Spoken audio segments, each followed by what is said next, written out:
Hello again, it's good to see you. I hope that you're enjoying a phenomenal day today. I'd like to welcome you to another Standouts Tips and Shoutouts video. I know it's been a while since I've done one of these, but that's because I've had some new things come into my life that I really wanted to give the time in and day out to see if they were really going to be something that I wanted to permanently have in my routine. And then I've had some game changers that I really wanted to share with you. Let's first talk eye care, because I am one of those people that I suffer from very chronic dry eyes to the point that contacts are not comfortable for me.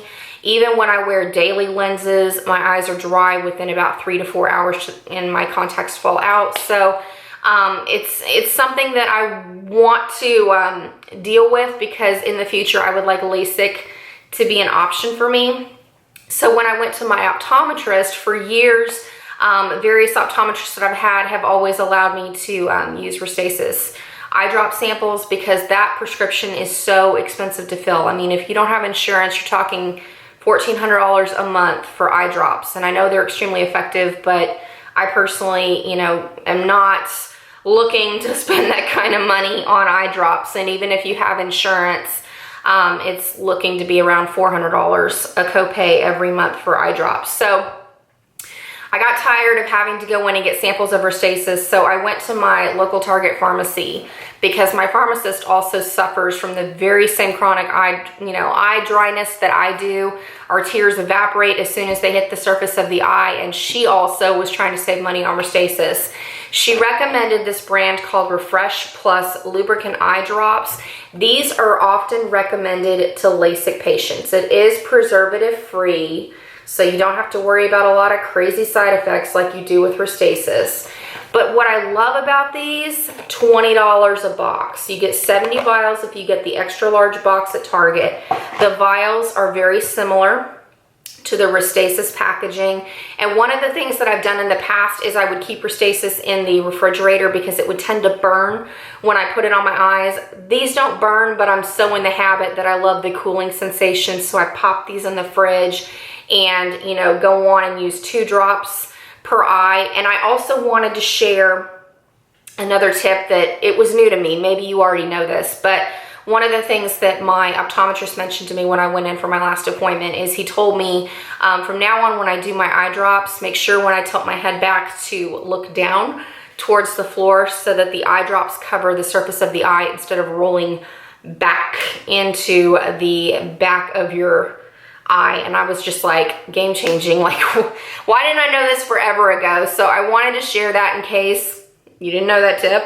But these are fantastic. If you're suffering from, you notice your eyes are getting tight, or if you've dealt like I have with dry eyes for so long, you've forgotten what it's like to have normal tear production and have your eyes feel comfortable and not watery, but gritty, but tight and sore. And try these out. The Refresh Plus Lubricant Eye Drops. Like I said, $20 at Target. They are awesome. And, considering that I have to be on eye drops right now, I'm using these about 3 times a day, but I'm noticing, I'm hoping it's going to be like Restasis, where if I use these over the long term, maybe in 2 to 3 months, I can cut it down to twice a day. But I do notice that my eyes are getting a little bit better about re-wetting themselves on their own, even though this is not prescription strength like Restasis is. The other weird tip that kind of makes sense to me, but it was still a little bit weird, is I've had multiple people with dry eyes recommend using baby shampoo. Now, baby shampoo has a tendency, like it's a no tears formula, so you don't have to worry about getting it in your eyes, but there's something about it that it creates a film. I know when I do my nasal irrigation, when I have sinus infections and allergies and stuff, I always put a little drop of baby shampoo into the distilled water as I irrigate, because my doctors have always recommended that to put a nice moisturizing film back into your nose, so you're not drying it out, leading, a haven for more bacteria to come in and keep you sick. So it made sense to me, but at first I was kind of like, why am I going to put baby shampoo in my eyes? But it really does help with chronic dry eyes. What you do with the baby shampoo is when you get in the shower to wash your face, after you're done washing your face, take a tiny little bit on your fingers, rub it together, and gently rub it into your eyes, making sure you get it on your lash line and kind of in your water line, and then rinse it off. Because like I said, it is, you know, what I've heard is it's creating that extra film so that you maintain a little bit more moisture. And then I'm still going in with my eye drops. I've noticed an incredible difference because even before I started the Refresh eye drops, I had baby shampoo for my daughter that I just started, you know, trying it to see if it would make a difference, and it did help. Not a huge improvement until I started using the Refresh eye drops, but noticeable enough where I realized I could start, you know, kind of doing some more homeopathic methods at home to cure my dry eyes. So wanted to share that with you because I know a lot of people are dealing with dry eyes with allergies, or if you're constantly looking at your phone, your computer screen, you're out in the wind, you're dealing with hormone changes, you're dealing with aging with your eyes. Dry eyes is unfortunately a part of that process for many of those situations. So here's some relief because I know it's made a difference for me. Perhaps it'll make a difference for you. All right, the next game-changing product I really wanted to talk about. I actually heard a lot of recommendations about this from you, from watching videos on YouTube and just seeing what's available on the market. But that is using a silicone tool to help wash your makeup brushes whenever you deep clean them in the sink. At first, I was, you know, or not at first, for years I've always just gone through, I make a mixture of antibacterial dish soap, and then I put in a little bit of olive oil or almond oil, avocado, whatever I happen to have on hand in my kitchen. And then I would swirl the brushes after I wet them under the sink, and then I would clean them off in my hand and push out the makeup to get, you know, all the product out of the brushes so that I would deep clean them. I was intrigued after seeing many videos on the Sigma brush mats, the silicone brush glove that you can use to wash, or, you know, I was watching Melanie or Mr. Kong's mom. She had a little pad that she wears on her fingers to clean her beauty blender. It's made out of silicone, and the little scrubbing knobs help to remove the makeup a little bit more effectively. So I went on to Amazon, and there's a company called BMC. I will do my best to link everything in the description box below. Here is, you know, kind of a, you're gonna look for a halo symbol and then BMC. I got 2 of these in a duo for less than $10. So really reasonably priced. It fits across your index finger, your middle finger, and your ring finger to make it very, you know, stable as you're washing your brushes. And what I like about this product is there are 3 different textures of nubs, and they're supposed to all do different things, but I go on and swirl my brush, no matter what kind of brush it is, a face brush, an eye brush, whatnot, in the middle, and then I rinse it off in the sink.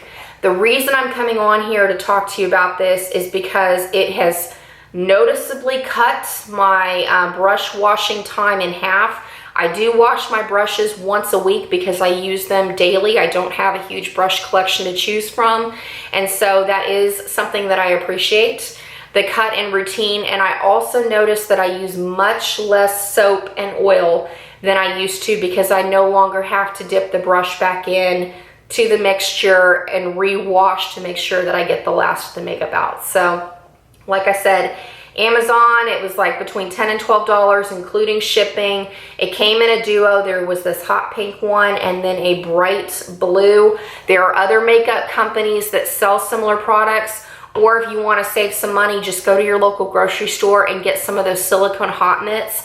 Try out the texture on those to see if it makes a difference in washing your brushes. As far as this one goes, I would not recommend cleaning a beauty blender on this because the texture is dense enough that I feel like it would tear the foam rather quickly. So I still wash my beauty sponges by hand, but definitely for brush washing, it does an excellent job with natural hair and with synthetic hair as well. So wanted to share that with you. All right, this third product that I'm going to share with you has completely knocked my socks off, impressed me, blown this out of the park, and that is the Ulta Makeup Blending Sponge Duo. This is the best alternative I have seen and tried to the original Beauty Blender. I originally saw Jen from Glam Moms. I will go on and link her channel in the description box below. She was talking about this, and what impressed me with what she said was they clean up a little bit better than the Beauty Blenders, because I have to admit, I'm a diehard Beauty Blender fan. I prefer the professional sponge compared to the original Beauty Blender, because I noticed that these hold up a little bit better than the pink ones, and they also wash out a little bit easier. But when I started trying this Ulta beauty blending sponge, or makeup blending sponge, so it's not the same deal, I was completely blown out of the park, because it is softer than the Beauty Blender, and when you dampen it, it gets to be the same size, if not a little bit bigger. It's definitely a little bit wider across and a little bit more slippery, so you do have to kind of press it in a little bit more as you're applying your foundation or cream highlights, whatever, to your face. But this, I mean, there's kind of a pink tinge in color, but mainly white. It cleans up like a dream, just with bar soap. You don't have to be fussy with it. And what I love the most about this is the price. It only cost me $10 to get the 2 sponges, as opposed to, what, $16 to $20 without tax to get a Beauty Blender. So definite savings when you're paying $5 a piece, and you can save even more money by doing the $3.50 off coupon or waiting till a sale at Ulta. So I cannot recommend these enough if you are in the market for a new beauty sponge, or if you're wanting to try one out for the first time. I have to admit, I've tried the Real Technique sponge. I'm not as fond of them because of the flat end. I like the curved portion of it better. That's just something I figured out over time, and I've tried other dupes, if you will, of the Beauty Blender, but this by far knocks it out of the park. I cannot recommend these enough. I'm going to continue purchasing these in the future, and then wait till, you know, the sale at Sephora for VIBs or whatnot, and pick up an occasional Beauty Blender for the year, just to kind of shake it up from my routine of using the Ulta. But love, love, love, love those sponges. All right, and the last product I want to talk to you about, at first was hesitant. I really wanted to give it a go because it was something I saw really hyped up on YouTube, but I have been impressed that it's actually lived up to its claims of being as awesome as it is, and that is the Nivea Men's Post Shave Balm as a makeup primer. Like I said, I've heard a lot about this in various YouTube videos. It pops up in a lot of favorites videos. Most of the time, the post-shave balm that I've seen has been the original formula. I was a little bit scared to buy the original formula because I wanted to make sure it wasn't going to be something that broke me out. So I went on and got the sensitive version of this post-shave balm. It is alcohol-free, and when you apply it to your face, it does a beautiful job of canvassing large pores. Your makeup does go on smoothly as long as you wait until it gets kind of tacky on your face. The consistency of this is like a very, very thin lotion, obviously, because men are applying it after they shave. You don't want to have any white cast or whatnot on your face.